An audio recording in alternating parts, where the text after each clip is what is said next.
आप लोगों का जो नया टॉपिक है जो आपको समझाना चाह रहे हैं वो कौन सा है? Proof of BPT rule, basic proportionality theorem जो है ट्रायंगुलेशन की, उसका प्रूफ देना चाह रहे हैं। तो सबसे पहले बीपीटी रूल को हम लोग थेल्स थ्योरम के भी नाम से जानते हैं, या बीपीटी थ्योरम मतलब बेसिक प्रोपोर्शनलिटी थ्योरम या थेल्स थ्योरम। तो हम आपको प्रूफ करके दिखाएंगे आज थेल्स थ्योरम का। सबसे पहले जान लें स्टेटमेंट क्या है थेल्स थ्योरम का।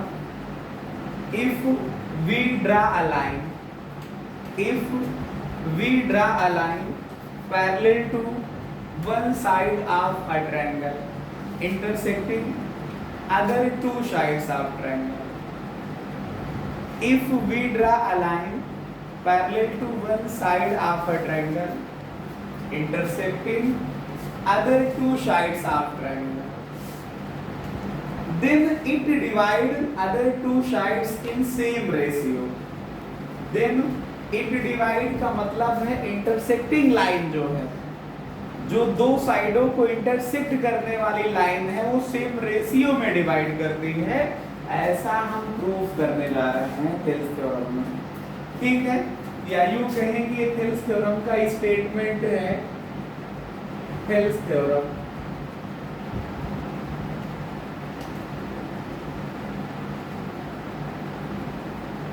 बीपीटी रूल इसी को बोलते हैं बेसिक प्रोपोर्शनलिटी थ्योरम रूल।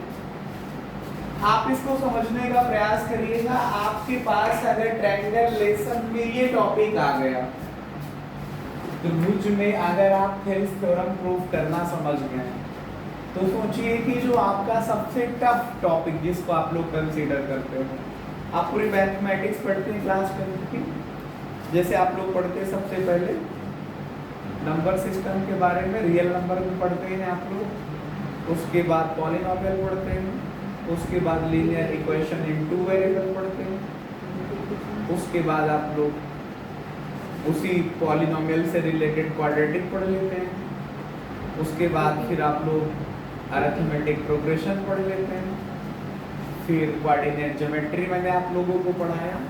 अब ट्रायंगल पढ़ा रहे हैं।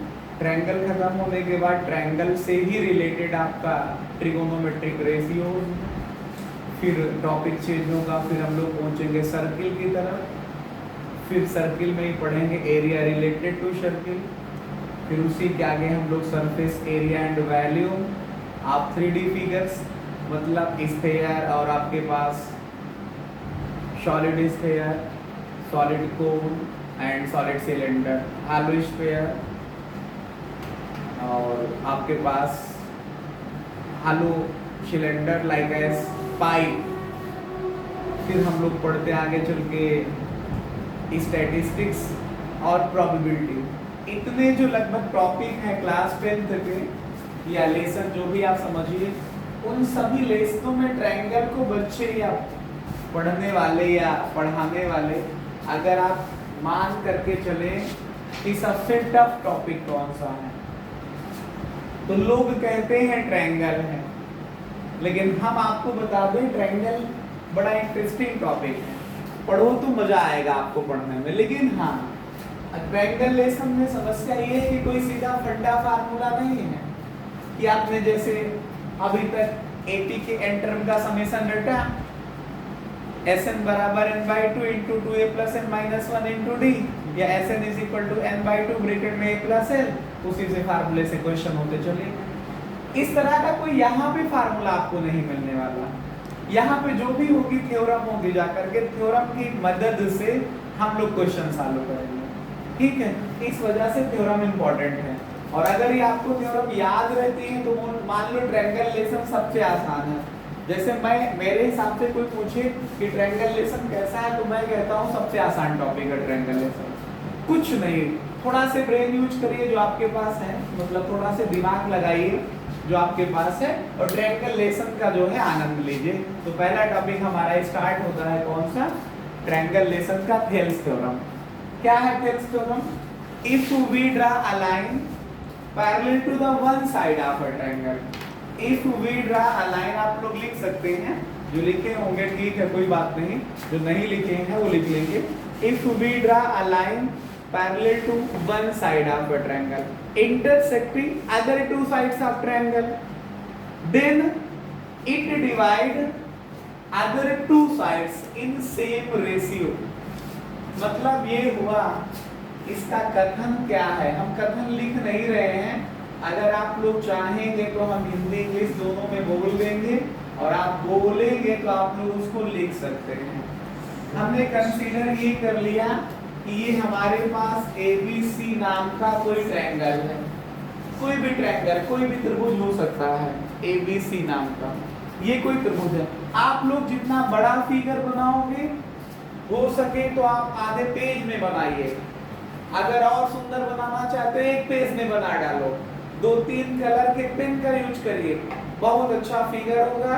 जितना अच्छा फिगर दिखाई पड़ेगा आपकी कॉपी में, उतना अच्छा जब बाद में आप इसको रिवाइज कर रहे होंगे या मैं रिवाइज कराऊंगा तो आपको आसान हो जाएगा ये टॉपिक, ठीक है।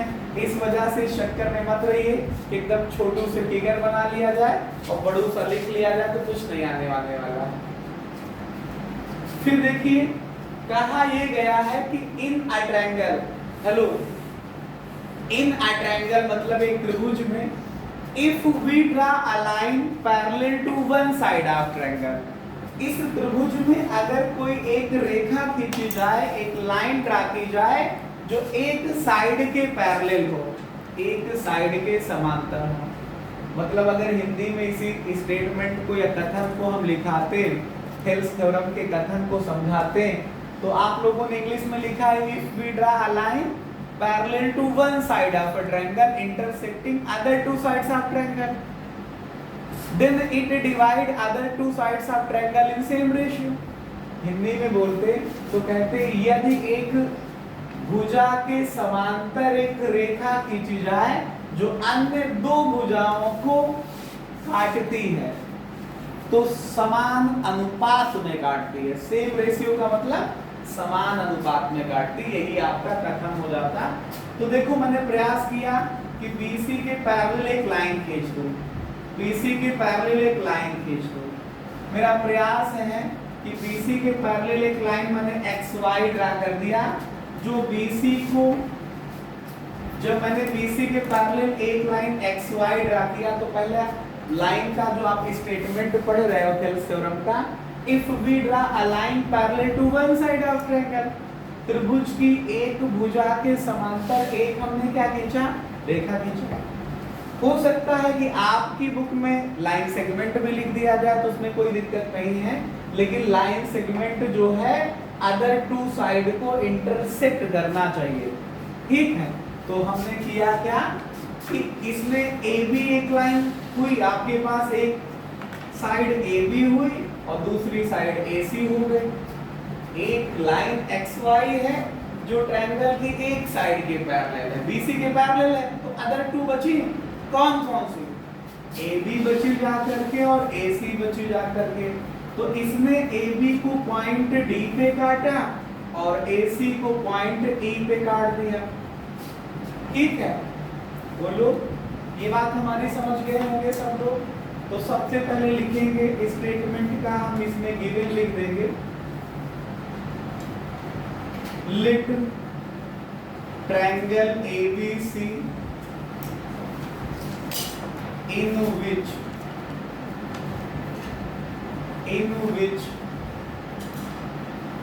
a line XY parallel to BC intersecting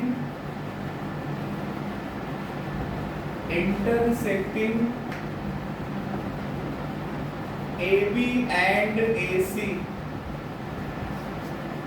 at point D and E respectively.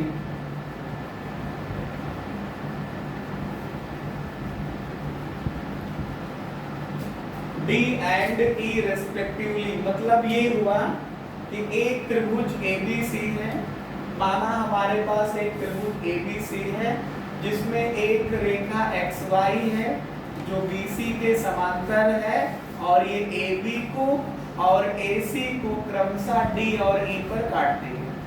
Cut कर रही है, आप फिगर में देख पा रहे हैं। ठीक, अब हमारा जो टारगेट है वो क्या है, हमारा जो लक्ष्य है वो क्या है, या जो हमें प्रूफ करना है वो क्या है, जो हमें सिद्ध करना है वो क्या है। तो क्या कहा गया था, थेल्स थ्योरम में ये कहा गया है कि जो लाइन पैरेलल है ना एक साइड के, दो साइडों को कट कर रही है ना, तो सेम रेशियो में कट कर रही है, ये प्रूफ करना है। मतलब AD का रेशियो DB के साथ ले लो और AE का रेशियो EC के साथ ले लो, तो सेम होगा, मतलब बराबर होगा, मतलब इक्वल होगा। ठीक है, टारगेट समझ में आया सबको? क्या कि अगर एक ट्रायंगल में एक कोई लाइन खींची जाए, एक साइड के पैरेलल हो, दो साइडों को कट करेगी, तो दोनों साइडों को सेम रेशियो में डिवाइड करेगी। सेम रेशियो में डिवाइड का मतलब ये चार खंड बन रहे हैं। आप यहां से चल रहे हैं वर्टेक्स से, किसी एक साइड पे चलिए, AD रेशियो DB, और इस साइड पे चलिए तो AE रेशियो EC, ये सेम होगा, मतलब बराबर होगा, मतलब AD अपान DB इक्वल, बराबर का मतलब इक्वल, AE अपान EC होगा।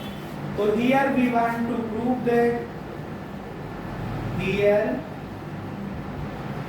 we want to prove that, हमें यहाँ सिद्ध करना है कि, हमें यहाँ सिद्ध करना है कि AD का रेशियो DB के साथ बराबर होगा AE का रेशियो EC के साथ, AE का रेशियो EC के साथ।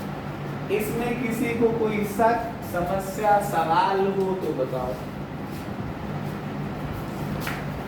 कोई भी शक, समस्या या सवाल हो तो बताओ।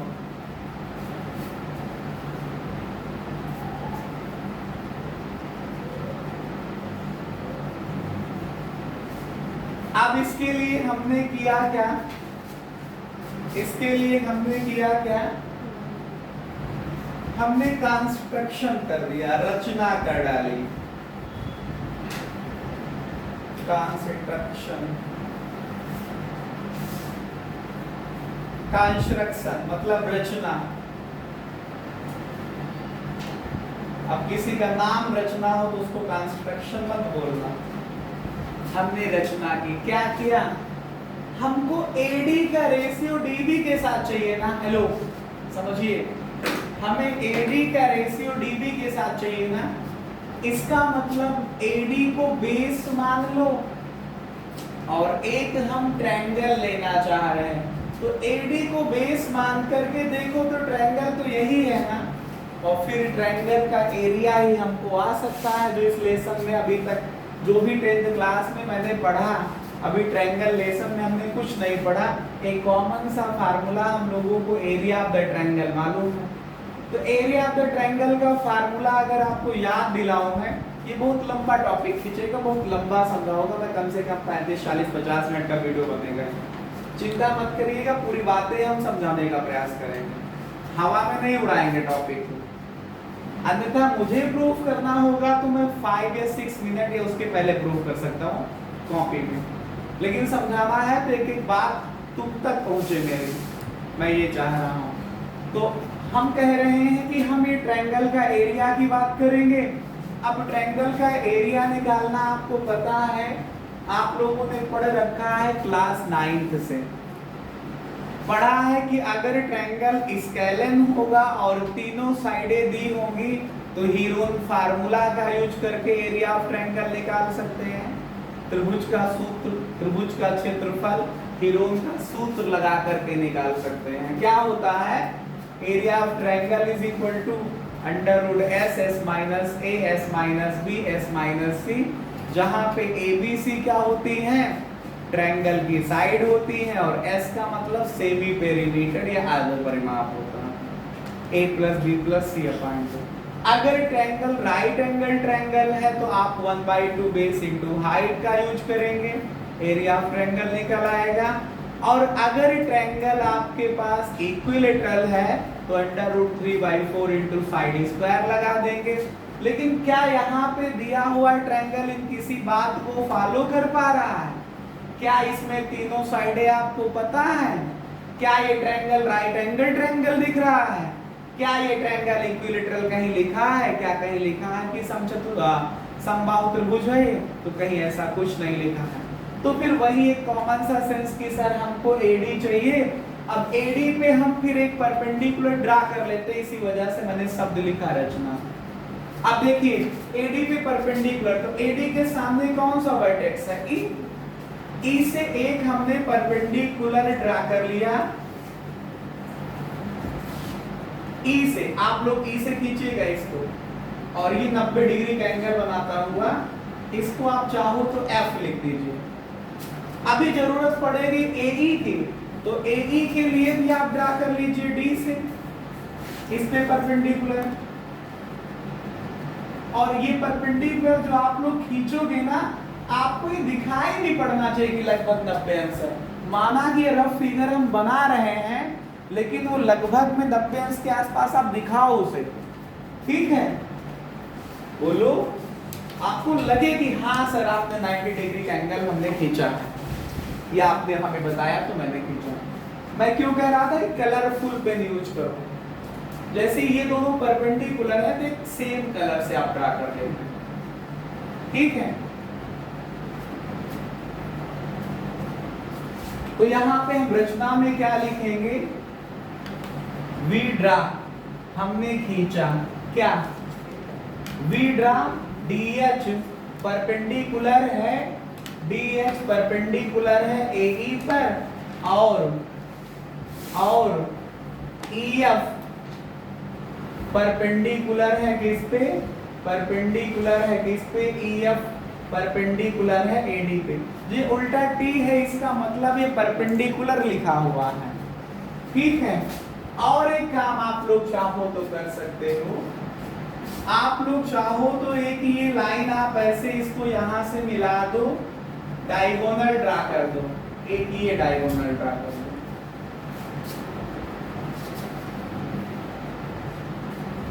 देख पा रहे हैं? बोलो।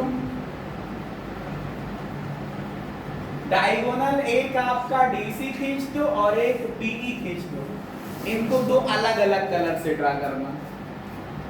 तो 3-4 कलर के पेन आप यूज करिए, बढ़िया से फिगर बनाइए, बढ़िया समझ में आता है।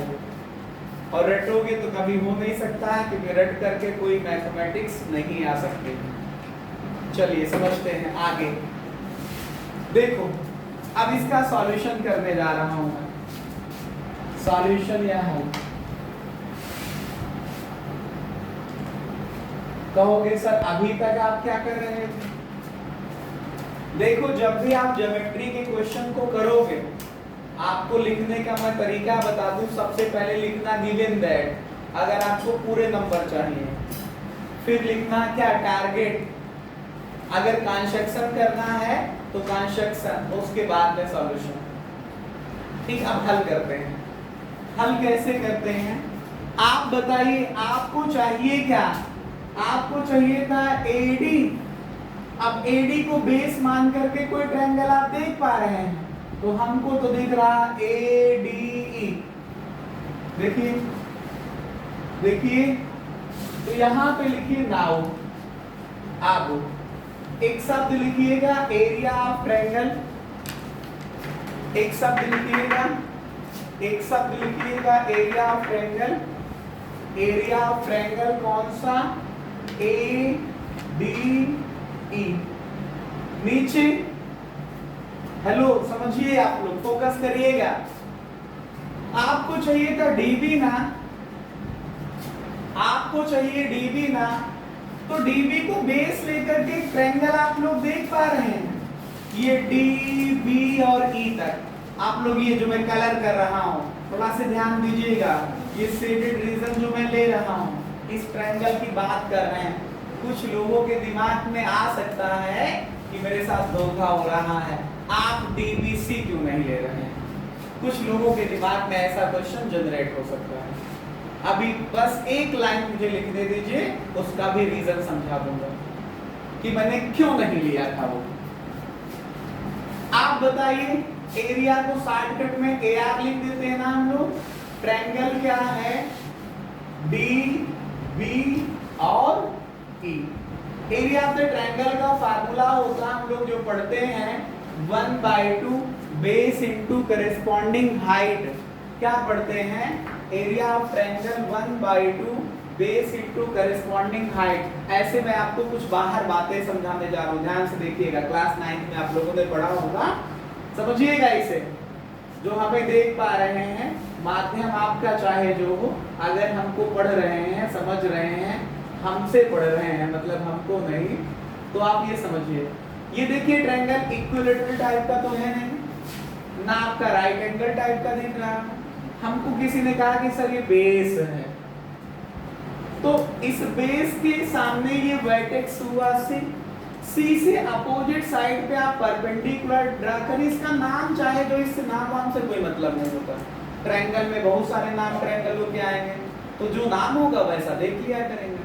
तो base into corresponding height, 1/2 base into corresponding height. लेकिन कभी कभी आपके साथ एक धोखा हो सकता है। अगर ये ट्रायंगल इस तरह का है,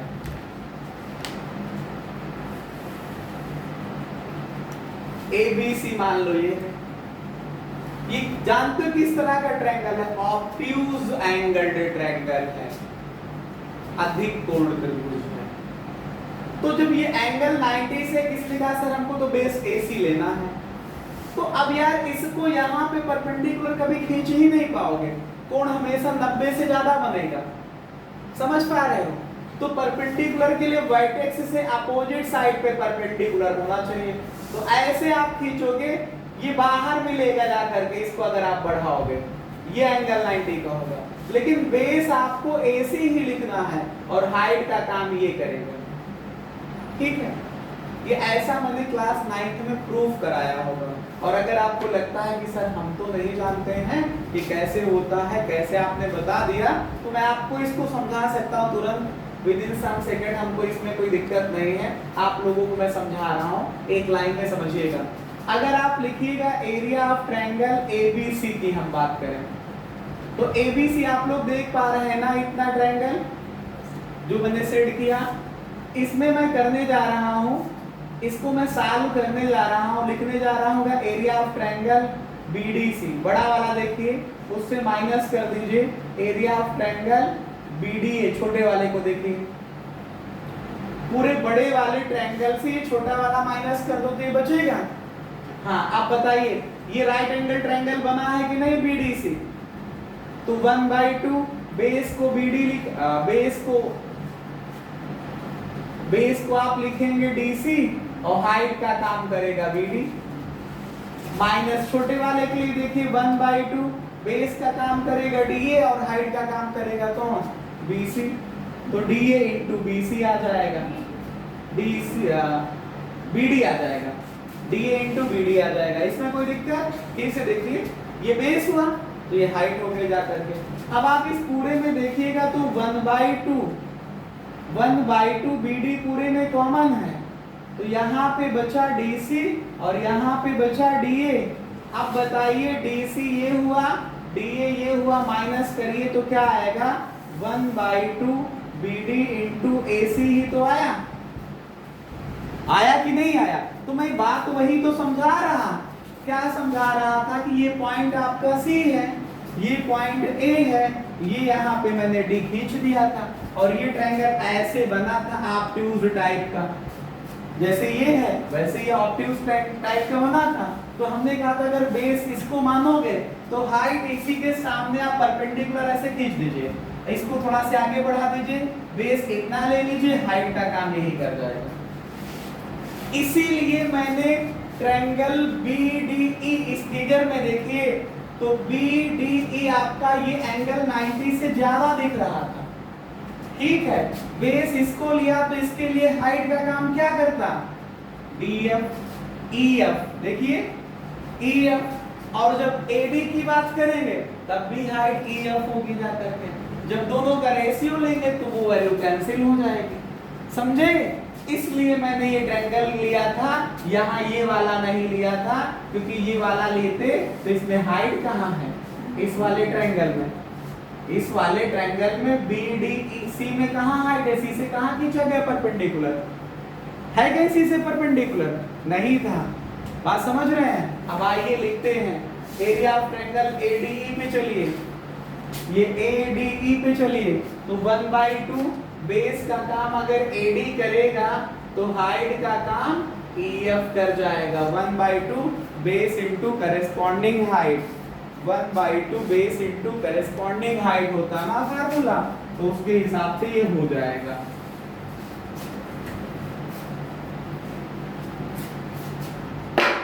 फिर देखिए इस ट्रायंगल का 1/2 बेस ही आपका BD है, तो हाइट कौन है, EF है।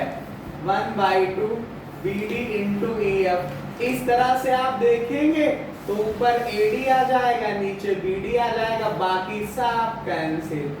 ये देखो ठीक है।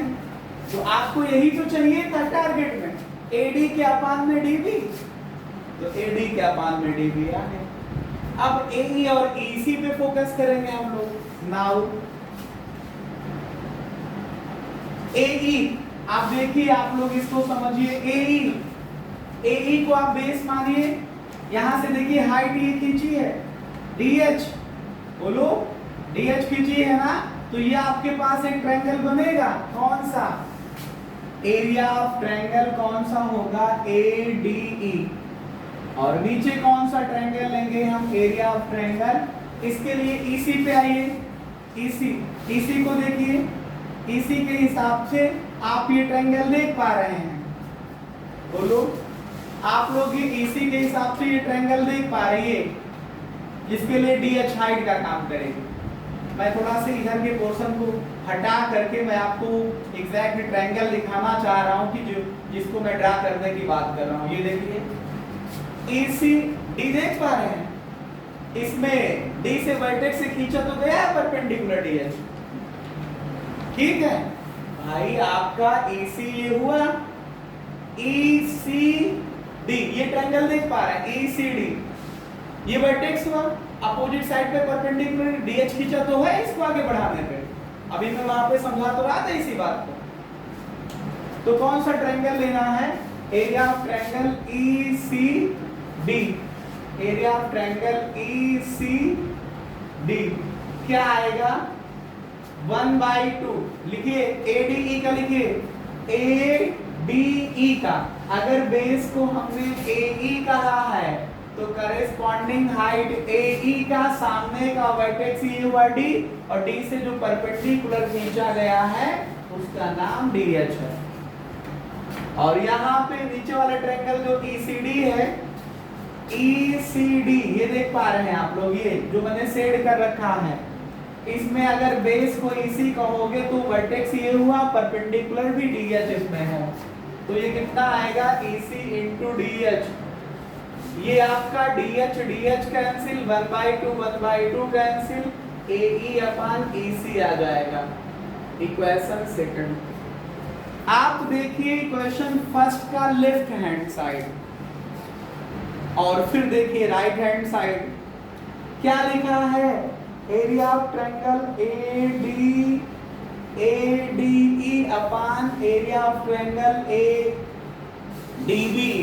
ये देखिए ADE upon DB, area of triangle बोलते रहिए, AD अपान DB लिखा, यहाँ पे लिखा एरिया ऑफ ट्रायंगल ADE है, ये भी ADE है, और यहाँ पे लिखा है DBE, और यहाँ ECD है, और यहाँ पे AE अपान EC। तो ये वैल्यू इसके इक्वल प्रूफ करना है ना, ये वैल्यू इसके इक्वल तब होगी जब ये वैल्यू इसके इक्वल हो जाए। आप सोचिए कि ये इसके इक्वल लाना है, तो ये तभी इक्वल तो हो सकता है जब ये वैल्यू इसके इक्वल हो जाए, और ये तब इक्वल होगा जब इसका न्यूमरेटर के बराबर हो, डिनोमिनेटर के बराबर हो। बात समझ पा रहे हैं आप लोग हमारी। तो न्यूमरेटर के बराबर दिख रहा है, डिनोमिनेटर के बराबर नहीं दिख रहा है। चलते हैं फिर से कुछ बातें पिछली कक्षाओं की समझाने चलते हैं। कुछ बातें जो है पिछली कक्षाओं में समझा देते हैं। तुम लोगों ने पढ़ा था क्लास 9th में पैरेललोग्राम का एरिया ऑफ पैरेललोग्राम के नाम से एक लेसन था बढ़िया से। क्लास 9th में एनसीईआरटी में भी था, आर डी शर्मा में भी था, आर.एस. अग्रवाल में है। अगर और भी कोई आप लोग पढ़ते रहे तो उसमें भी था। हम लोग पढ़ते थे कि सर जैसे मान लो कि ये हमारे पास दो पैरेलल लाइन है, ठीक, दो पैरेलल लाइनें, हो सकता है आप पे पैरेलल ना दिख रही हो, लेकिन ये है दोनों पैरेलल लाइन है, ठीक है। अगर इन दोनों के बेस को आप सेम कर दो और कोई भी दो ट्रायंगल खींच लो तो दोनों ट्रायंगल का एरिया इक्वल होता था। हम लोग पढ़ते थे area of two triangle lies between two parallel lines having same base are equal in area.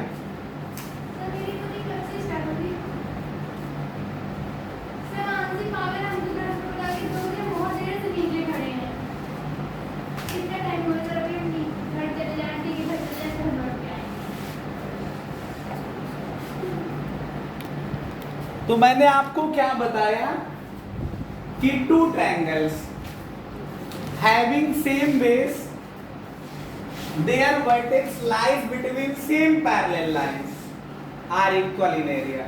आप कहोगे कि सर हम ये कैसे बिलीव कर लें कि एरिया इक्वल आएगा? तो हम तो सभी बातों का प्रूफ जानते हैं। मैथमेटिक्स में मैं आपको जो भी बताऊंगा उसको प्रूफ के साथ समझा सकता हूं। अब इस बात को समझिए पहले कैसे प्रूफ के साथ समझा सकते हैं। इतने कॉन्फिडेंस के साथ अगर कोई बात कर रहा है तो इसका मतलब उसको मैथमेटिक्स में वो प्रूफ तो पता ही होगा। देखिए ये दो पैरेलल लाइनें हैं, थोड़ी देर के लिए समझिए। चलो जैसे मान लो यहां से यहां तक हम कोई बेस ले रहे हैं ए बी। एक हमने ये ट्रायंगल बना दिया, नाम दे दिया ए बी सी। एक ट्रायंगल ये बना दिया, नाम दे दिया ए डी बी। दो ट्रायंगल हैं। मैं कह रहा हूं कि दोनों का बेस सेम है, दोनों के वर्टेक्स एक ही पैरेलल लाइन पे हैं, तो दोनों का एरिया इक्वल आएगा। देखो कैसे इक्वल आएगा ये समझाते हैं। आपको पता है एरिया का फार्मूला, एरिया ऑफ ट्रायंगल का 1/2 बेस इनटू करस्पॉन्डिंग हाइट। अगर आप इस वाले ट्रायंगल के लिए देखेंगे ए बी सी के लिए, तो हाइट यहाँ पे खींचना पड़ेगा आपको। समझने का प्रयास करिए। ये हाइट 90 डिग्री का एंगल बना दीजिए, इसको एफ लिख दीजिए। डी से खींचिए हाइट, परपेंडिकुलर ड्रा करिए, इसको ई कह दीजिए, ये 90 डिग्री का एंगल होगा। अगर आप लिखोगे area of triangle A B C का, तो लिखोगे सर 1/2 बेस का मतलब ए बी हुआ और हाइट सी से खींची गई होगी तो सी एफ हुआ। एरिया ऑफ ट्रायंगल अगर आप लिखोगे ए बी डी का, तो बेस हुआ ए बी और हाइट जो हुआ डी से खींचा गया कौन, डी ई। आप फिर एक बात बताइए, ये पूरा सेम दिख रहा है, ये फिर अलग आपको दिख गया, फिर इसमें अपना ज्ञान लगाइए। आपको पता है दो पैरेलल लाइन के बीच की परपेंडिकुलर डिस्टेंस इक्वल होती है।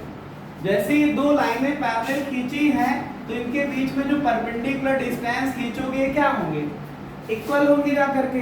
तो इसका मतलब हुआ कि जो चूंकि सीई, सीएफ और डीई दोनों परपेंडिकुलर है ना, तो इक्वल होंगे कि नहीं होंगे। तो अगर ये इसके इक्वल है तो ये बाकी तो पूरा इक्वल ही दिख रहा है ना, तो इसका मतलब ये एरिया इसके इक्वल प्रूफ हो गया ना प्रूफ। बात समझ गए होंगे अब हमारी। अब आप इन दोनों ट्रायंगल पे फोकस करिए। कौन सी थ्योरम समझाया मैंने कि two triangles having same base lies between same parallel lines are equal in area. दो ट्रायंगल हैं, अगर उनके वर्टेक्स सेम पैरेलल लाइन पे हैं और उनका बेस भी सेम है तो दोनों ट्रायंगल का एरिया इक्वल होगा। आप ध्यान से देखिएगा, जो मैं ये कह रहा था कि सर ये वैल्यू इसके इक्वल है, ये इसके इक्वल हो जाए तो मेरा काम हो जाएगा, क्योंकि हमको दिखाना है AD बटे DB बराबर AE बटे EC। ये देखिए ये दिखाना है। AD बटे DB बराबर AE बटे EC, यही तो यहाँ पे लिखा है। दोनों इक्वेशन को देख लीजिए, इनके राइट हैंड साइड अगर इक्वल है तो लेफ्ट हैंड साइड, अगर राइट हैंड साइड को इक्वल करना है तो लेफ्ट हैंड साइड इक्वल होना चाहिए। Hello, left hand side equal होना चाहिए अगर राइट को इक्वल करना है, और लेफ्ट इक्वल दिख रहा है, न्यूमरेटर इसका न्यूमरेटर के इक्वल है, डिनोमिनेटर नहीं दिख रहा है, तो डिनोमिनेटर है इक्वल। खाली एक आप बात बता दीजिए अपनी कैसे। अब इसका नाम कायदे से पढ़ लीजिए, और इसको वो लिखा है DBE, देखिए DEB, यही तो हुआ। आप लोग देखिए ये DEB, ये ट्रायंगल देख पा रहे हैं आप लोग। दूसरा देखिए ECD मतलब DEC, ये देखिए दोनों का बेस DE नहीं दिख रहा क्या? दोनों में बेस DE है, चाहे आप DBE देखें तब भी DE बेस है, चाहे आप ECD देखें तब भी बेस DE है, और दोनों के वर्टेक्स एक ही तो पैरेलल लाइन पे है। तो अभी मैं यही तो समझा रहा था कि अगर दो ट्रायंगल, क्लास 9 में पढ़ा है, लोगों ने हल्के में ले लिया था, पता चला आज की वो यूज होगा। हम पढ़ाते हैं क्लास 9 को इस थ्योरम को, तो वहां बताते हैं, फोकस करते हैं बार बार। आप इसको याद रखिए, क्लास 10 में मजबूती मिलेगी थेल्स थ्योरम पढ़ते समय। तो क्या, two triangles having same base lies between same parallel are equal in area. तो यही सेंटेंस लिखेंगे कि since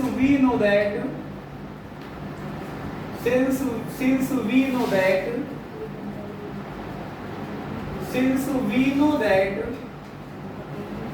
two triangles having same base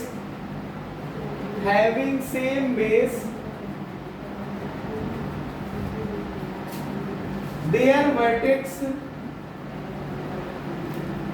vertices लिख दो तो ज्यादा अच्छा है। Their vertices lie between same parallel lines having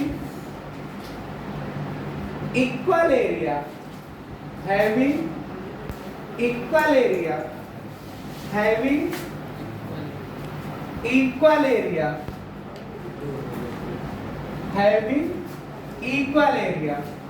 अब यहां पे समझिएगा कि फार ट्रायंगल, देखिए मैं बार बार बता रहा था DBE और ट्रायंगल है ECD, triangle ECD having same base, दोनों का बेस सेम है। कौन? एज बेस का काम DE कर रहा है, कौन? DE कर रहा है। एंड देयर vertex या vertices lies between same parallel, lie between same parallel lines। कौन सी पैरेलल लाइन है? BC पैरेलल XY, इसी लाइन पे तो है सभी वर्टेक्स। तो सो दैट इसलिए क्या होगा कि एरिया ऑफ जो ट्रायंगल है, area of triangle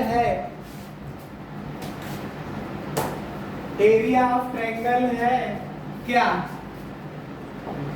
DBE, area of triangle है D।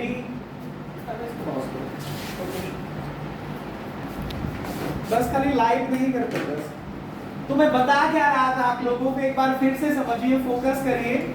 मैंने कहा था कि since we know that two triangles having same base and having same base their vertices lies between same parallel lines having equal area। अब यहाँ पे दो triangle थे, एक DBE है, एक आपका ECB है, ECD है। देखिए ECD दोनों का बेस DE सेम हो रहा है, दोनों के वर्टेक्स एक ही पैरेलल लाइन पे हैं। किस पे? जो BC और XY पैरेलल लाइन है, इन्हीं पे तो सभी वर्टेक्स हैं। तो इसका मतलब इसका एरिया इक्वल आएगा। जब एरिया इक्वल आएगा तो यही आपको लिखना है क्या? So that area of triangle DBE equals to area of triangle DBE equals to area of triangle ECD।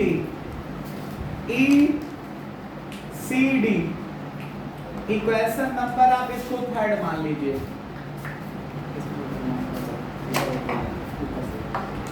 Equation number third मान लीजिए। अब ये वैल्यू का यूज चाहे इक्वेशन सेकंड में कर दीजिए और चाहे फर्स्ट में। तो by equation second and third समझिएगा। मैं थर्ड सेकंड लिखिए पहले। एरिया ऑफ ट्रायंगल कौन सा है? ADE अपन यार इंग्लिश में पता नहीं है, कहीं दिखते नहीं है कुछ, एक मेरे हो। Area of triangle ADE upon area of triangle कौन सा है? ECD। एरिया ऑफ ट्रायंगल ये ADE है अपन एरिया ऑफ ट्रायंगल ECD है। ये किसके इक्वल है? AE अपन EC के इक्वल है। इसी को मैं कह रहा हूं कि ECD को क्या लिख सकते हो? ECD को क्या लिख सकते हो? एरिया ऑफ ट्रायंगल DBE लिख सकते हो। तो लिख लीजिए area of triangle ADE upon area of triangle ECD को क्या लिखेंगे हम लोग? DBE। Area of triangle DBE equals to कितना? AE upon EC। इसको इक्वेशन 4 मान के छोड़ दीजिए। इक्वेशन फर्स्ट और 4 देखिए। इक्वेशन फर्स्ट और 4 देखिए। आप फर्स्ट देख लीजिए और 4, बस इतने से में पूरा सॉल्यूशन अब आ जाएगा। इक्वेशन फर्स्ट देखिए। हेलो, इक्वेशन फर्स्ट पढ़िए। ये देख इक्वेशन फर्स्ट ये पढ़िए। इक्वेशन 4 ये जो लास्ट में आई है आपके पास, इसको पढ़िए।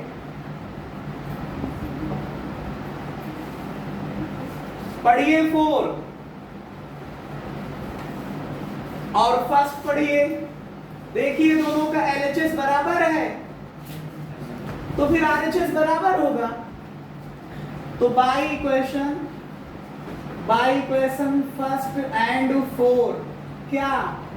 फर्स्ट में लिखा है AD अपन DB और 4 में लिखा है AE अपन EC।